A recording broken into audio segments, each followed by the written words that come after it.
I'm Jim, and this is J&R Woodworking. And tonight I'm going to go over my bandsaw. I've been getting a lot of questions on it, and might as well just go over the whole thing. Now, I bought a riser block for it, and I don't remember when I got it. It's been a few years, but I got it from Bill, and he owns CS Machinery. And here is his phone number and the business name. Let's see if I can hold this steady. And you can call him and order these.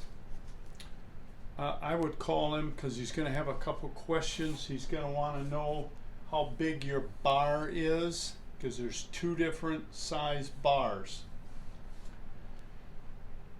And they're like a little over 200 bucks. But if you need a saw for resawing boards or logs or whatever, this is a great machine for it. I have a 3/4 horse motor on here. It's a Balder motor. I'm not sure if that's the original motor, because I'm sure it would say Delta if it was original motor. I do not have the cabinet stand. I just have a plain stand, and the motor sits out in the open. Now, these are air-cooled motors. This one is. It is not sealed.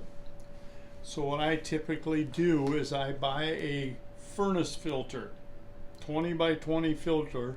I cut it up into squares, and I cover the intake side of the motor, and I put a couple magnets on there to hold it.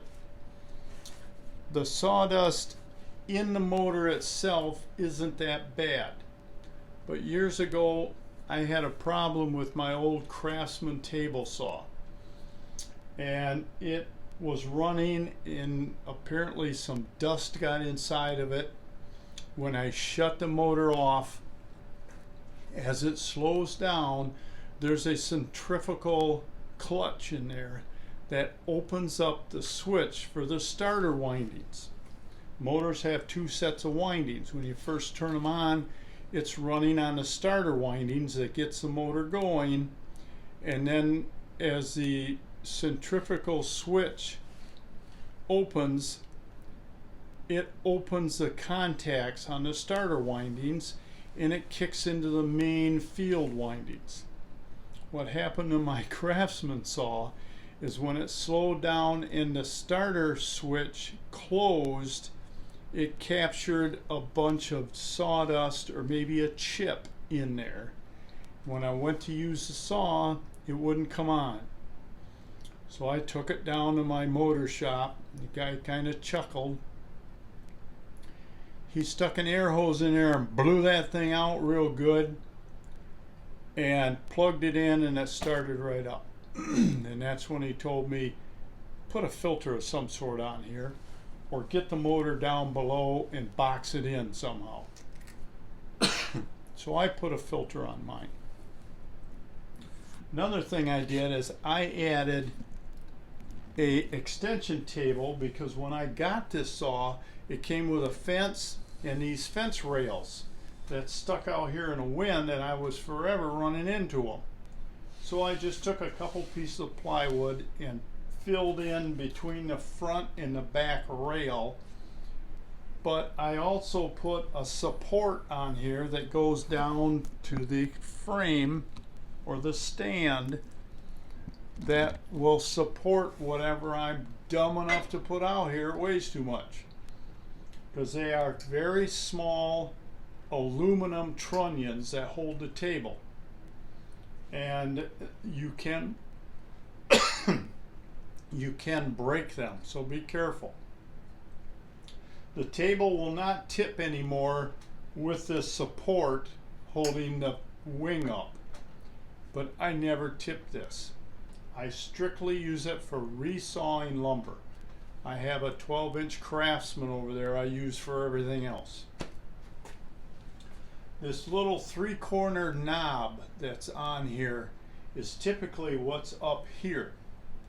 And I got tired of turning this thing half a turn at the best to tighten the spring and to loosen it. I never leave tension on the bandsaw. It's hard on the rubber tires that are on the wheels, and it doesn't do the spring any good. So I put this handle on here and it spins really nice, but I had to add this support up here because it wanted to flex.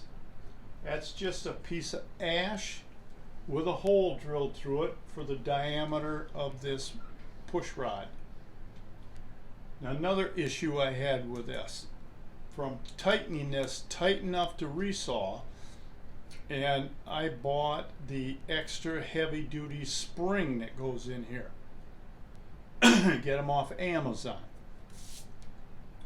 I had problems with this shaft because it just rubs in the low spot of the frame. The end of the shaft has a ball machined onto it, and what was happening as I tightened this up, this end of this threaded rod would walk around in this frame, and it actually bent on me one day. So I had to take it all apart and straighten it. I said, okay, the end of this thing has a ball on it. Let's take all this stuff off. I marked around the threaded rod where it touched the frame, and I said I'll take a 1/4 inch drill and I'll make a dimple for that ball to sit into. Well, this frame isn't as thick as you would like it to be, and I drilled all the way through. I said, well, now I probably got a problem. So I come up with this idea. And I have sold some of these. It's a piece of, I should know what this is, 3/4 inch? Yeah. It's a piece of 3/4 inch drill rod machined with a 1/4 inch pin sticking out to go in the hole I drilled, and a 1/2 inch hole bored in the center with a flat bottom. Now, inside this cup is a stainless steel washer. Now, on top of the washer is a Lazy Susan bearing. Now, if you guys, any maintenance guys out there, this is just the cutest thing I've ever seen. That goes on top of stainless steel washer. Now, another stainless steel washer goes on the top of the bearing. And I figured with that hole, the ball on that shaft would go in that hole. Well, it kind of worked, but it wanted to bend the washer. So on top of that washer, I made another piece of 1/2 inch drill rod, and I put a center drill in it for the cup, or for the ball on the end of the rod, and that fits in there like that. And now you've got a nice little Lazy Susan bearing, and that makes it so easy to tighten that spring. It's just unbelievable. And it comes with a little plastic cap on it to keep all the parts in there. Now, I have had a couple of viewers say, man, that was a great idea. He says, I took an X-Acto knife and I cut a hole in this so my threaded rod goes through it, and this keeps it clean. I suppose that's a good idea. Now, inside of that, when I assembled it, I put 1 drop of oil. You don't need a lot. You want to use something like 3-in-1 oil, or you don't want to use WD-40. WD-40 evaporates, and then you don't have anything. So that's basically what I did to this machine. Now the front side. Most of these saws, I believe, have a half horsepower motor. This one has a 3/4, like I said. That's when you're cutting 12 inches of, I had a bunch of ash, and it was 1 and 3 inches wide. I would resaw that. Excuse me. And even this 3/4 horse motor was working to cut that stuff up. The blades. Everybody says, where do you get blades for $7 a piece? Well, let me get, I think I've been out in the dust too long today. Let me get my book out. This has a 2-year limited warranty. Yeah, back in the 50s. It talks about blades in here. Now, if you have a standard 14-inch bandsaw, the blades are 93.5 inches long.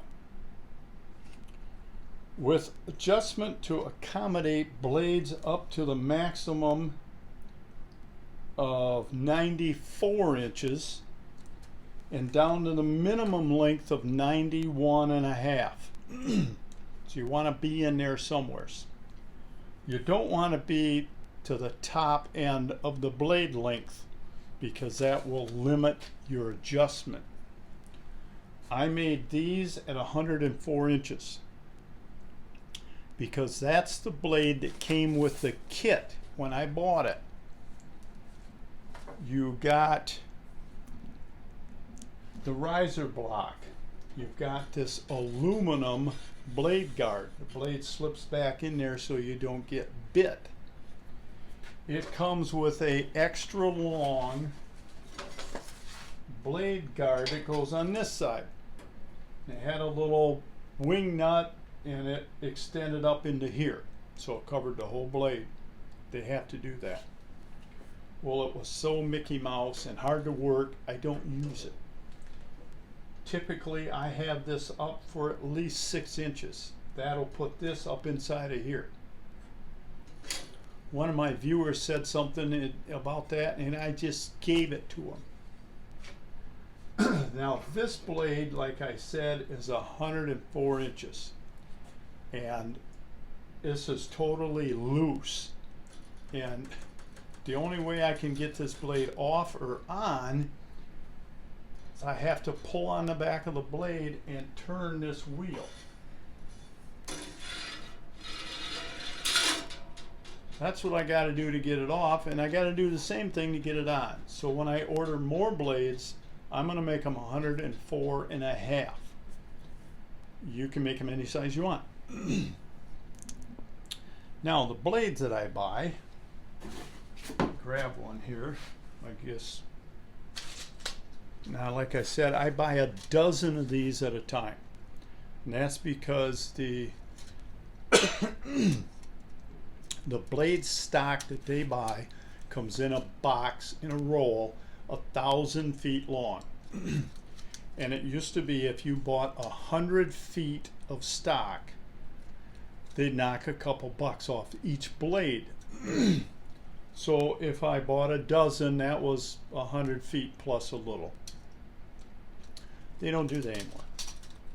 They sell the blades one price, $9 a piece plus tax.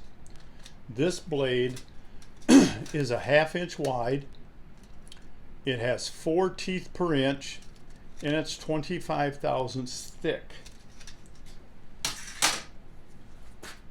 And this machine will take 1/8 inch wide blades, 3/16, 1/4 inch, 3/8, 1/2 inch, and 3/4 inch wide blades. Now, before I put this riser block on, I bought some blade stock from a sale, and it was, I got 3 of these blades, and I'm thinking it's hard to count these because they're multiple teeth. I think this is like 12 and 14 teeth per inch. It's a 3/8 inch wide blade. I have 3 of these. I have 5 of these. These are Starrett power band blades. These are steel blades. And I believe these are 6 and 8 tooth per inch. I have 5 of these. One I used. I have 3 of the others. I can ship these. The shipping boxes I use is $21.50. If you have one of these saws and you don't have the riser block, you can use these blades. Get a hold of me, and the first one that tells me, yeah, I need them, the shipping is $21.50 for that box anywhere in the United States. We're not shipping out of the country. For $21.50 you can have all the blades. I just want to get them out of here. I can't use them. I'm tired of them kicking around. So that's where I get them. I get them at Reid Tool. They were bought out by Essentra, and I went over there Monday and I couldn't get in this virus thing. Besides, Tony wasn't there, so I said, I'll come back tomorrow. So I went Tuesday, which was yesterday, and I talked to Tony, and he gave me pricing. They ship, but they use UPS, so it's probably going to be more expensive, especially if you live farther away from Michigan. That's where I'm at. But you can order these at a local Essentra store. They are worldwide store. They will call Muskegon store, which is Reid Tool. Tony will make the blades and he will drop ship them to you. I don't know what it would cost. He's guessing around 25 bucks. Close to Michigan, and more as it goes away. Like I said, this is $21.50. I can get 10 blades in this box. So if you don't want to deal with that and you want to buy 8 or 10 blades, let me know. I'll double check the price, but what he told me Tuesday was $9 a blade plus tax. I'll order them and get them made. I'll put them in this box and I'll ship them to you, and I'll let you have them for just what I got into them. But if I get 100 people, I might charge a little gas. I don't know. But that's what I've done with this machine. It is an awesome bandsaw. Very well built. It's nothing like my Craftsman saw, but it really works nice for cutting and recutting boards. I've got a lot of cedar, aromatic red cedar out behind the building, covered up. They cut down a bunch of my father-in-law's cedar trees, and I said, wait a minute, I'll take the logs, just cut them down and leave them alone. Don't chop them up into firewood. So I slice a lot of that up and make boards out of it. Let me grab something.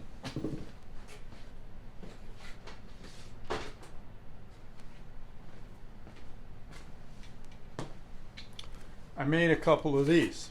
This is from my father-in-law's trees they cut down. This is aromatic red cedar, and it depends. If you like it, it smells good. If you don't, it stinks. But hey, that's cedar. And made these up for the grandkids. I thought it'd be something special coming from their great-grandparents' property. So I guess that covers about everything. And I'm gonna have to grab this. The wife let me know it's time to eat. Now I am gonna put an insert in this video of a guy at, I don't know who it is. It's just something I pulled offline. He's from MSC, and he's going to show you how they weld bandsaw blades. You can always find the spot they weld. because it will be a different color. It's right there. And when they cut the blade, he mentions how he's trying to cut it, and he says something about, I hope I got it between, and then you couldn't hear what he finished saying. But when they cut the blade to put it together, you can see they try to cut right between two teeth, right down in the bottom of the gullet. So when that welds back together, you got evenly spaced teeth again. It doesn't even look like it's, if there wasn't a color difference, you wouldn't be able to find where that blade was welded. So I'm going to insert that in there for you to watch. I brought it up on my other tablet, and I had this camera facing the tablet on top of each other, and you'll see in a couple of spots there's a reflection off of my iPad onto the tablet, and it's picking that up, but it'll give you the basic idea of what's going on. So take a look and see what you think. Small section of blade. I don't want to use a whole piece just for this demonstration. A key thing to remember also is these are designed for carbon steel blades, not bimetal blades. So here we go. We're just going to cut the blade off, theoretical point, hopefully between the two pieces.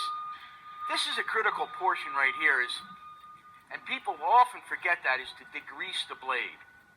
You ever try to weld something and you have a lot of grease on there, get a bubbly weld? The same thing applies for welding a blade. So I have a little degreaser over here. I'm going to spritz that, wipe the grease off, so I get a nice clean weld. Next thing I'm going to do is look at the blade, make sure I have the tooth configuration correct where I want it. I'm going to do a mirror image when I grind it, so if I am a little off square when I grind the blade for a nice clean edge, it's going to match up when I flip it around.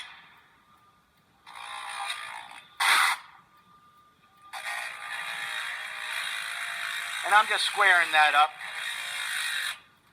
Make sure I have a nice clean edge on both sides. Going to put the blade in the blade welder, lock it in place, set my pressure, and what that does is, this is called the butt weld, welding two like materials together without any filler. I'm melting that material very rapidly and welding it together. You're going to see a little sparks here. Hopefully I won't spontaneously combust, and we'll be okay.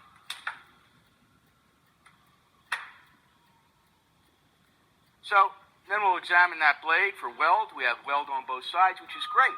But we're not done yet. The blade is very, very strong at the weld. Now if I go to flex that, because I have to go around that wheel with the bandsaw, it's going to break. So we have a process called annealing, where we're going to sacrifice some of that strength for flexibility. It's called an annealing process. What you do is you put it out here, the second level, and you'll see that blade get a little cherry red, and I'll gradually decrease the heat, taking some of that strength away and making it a little softer.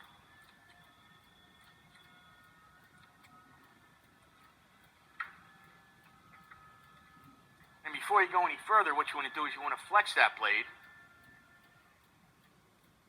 Make sure that it's not going to break when you put it on there. So I'm pretty satisfied with that. And the final process is you're going to grind that away. You're going to grind that weld away, because that weld has to fit through the guides. The guides are right here. And if you've ever done any blade welding and you hear a thunk, that's that weld is not correctly ground. So we're going to grind that away.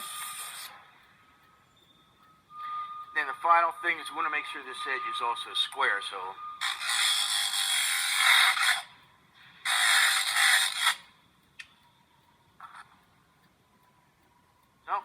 there you have a welded blade, ready to go to be put on a bandsaw, flexible enough to go around the arc of that.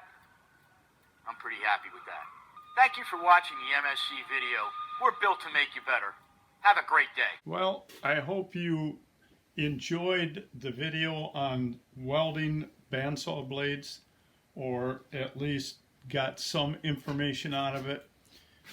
If there's any questions or comments you have about one of these saws or the saw you have, let me know. You can send me an email. It's jimsfixitshop@gmail.com. I give it to everyone. Don't worry about it. And they're a nice machine. If you have a chance to buy one of these, buy it. I've had people, after watching my first videos on this thing, get a hold of me and say, you know, I've got a chance to buy one of them for $300. Is it worth it? Yes. Grab it.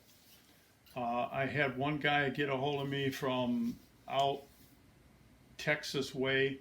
He said, I found one for $575. I said, well, it's a little steep, but I would give him $500 for it without quibbling at all. But they are a great saw, and it will perform any task you want it to do for a lot of years. They're very well built. You won't find one on the market today built like this unless you're paying $2,500 for it. But if you have any questions, like I said, let me know. Please subscribe. I need subscribers to keep this thing going. I got people hounding me about doing videos on their products. I got to get a hold of them and find out, do they actually pay you for doing this? I don't know. So that's something I might start doing just to get some kind of income going here. But don't forget to subscribe. Work safe, have fun, and cut something up. Not your digits. And we'll talk to you soon. So long.